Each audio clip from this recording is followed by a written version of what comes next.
Right. So I'm going to play a clip from my podcast episode, The Building. Last time I played the clip that actually explained the analogy of the building, where I talked about the mind, the body, and the soul and how they all connect together.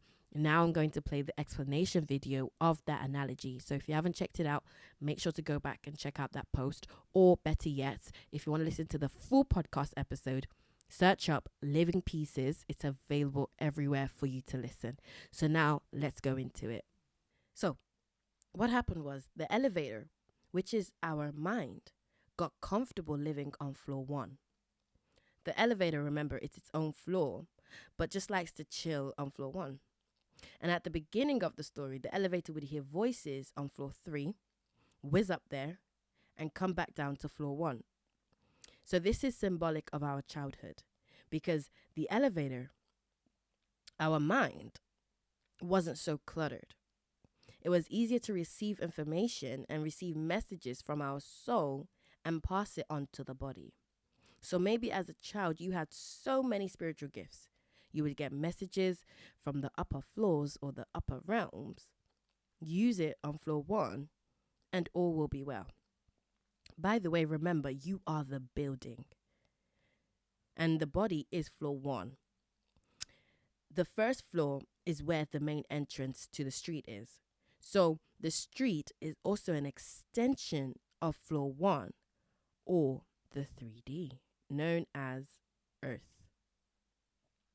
That's how you communicate with other buildings. But that's a whole nother analogy, and that's a whole nother story. So back to it. You could receive messages from floor three, pass it down to floor one, and use it. And that was amazing. But then as time went on, the elevator forgot about floor three because of the demands of floor one.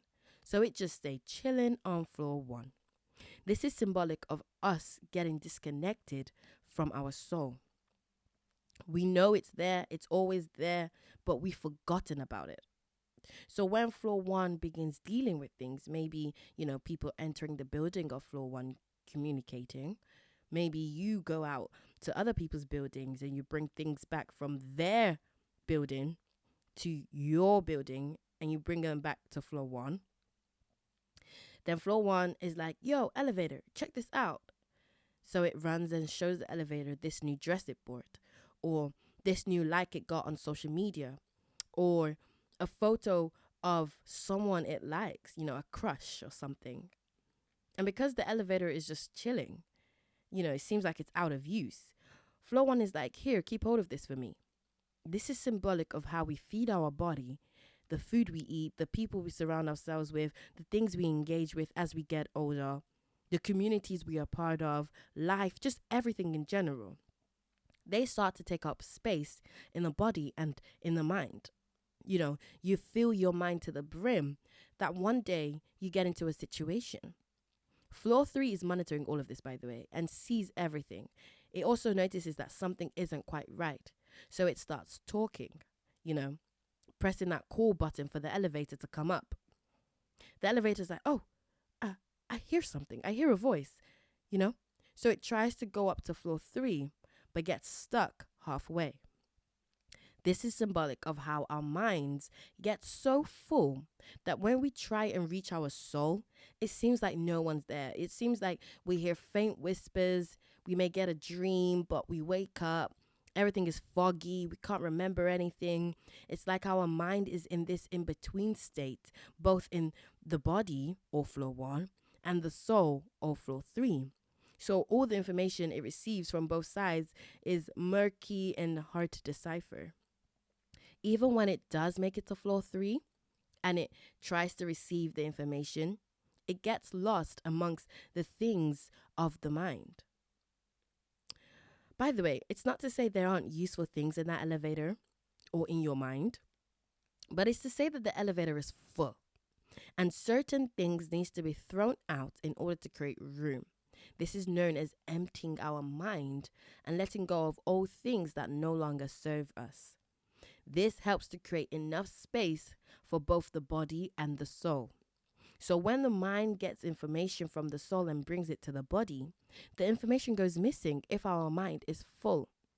This is symbolic of when when we dream and then we wake up, we can't remember the dream. It's somewhere inside of us, but we don't have access to it. It's like it's locked up and we can't find it. So the mind tries again. It goes to the soul gives the mind the information, and the mind goes back to the body. In the story, the mind was able to retrieve the information after digging for a little while.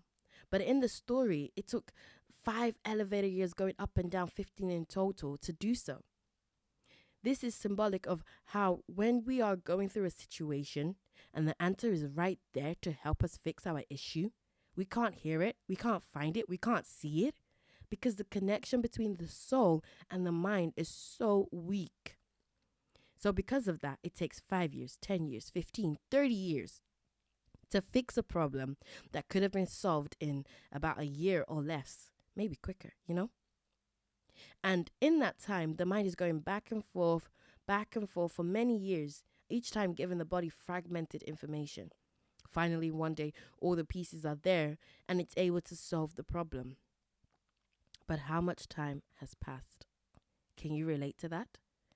So, what did you think of it? And can you relate? Can you see how important the mind, the body, and the soul is, and how you can utilize all of them in order to have a favorable experience whilst you're here on this earth, on this plane of existence? So, if you need further help and you want to optimize and utilize these areas to have success within your life, then be sure to reach out to me and I will love to help you. Check out the Living Pieces podcast. It is available everywhere. Just search up Living Pieces. Together creating a masterpiece.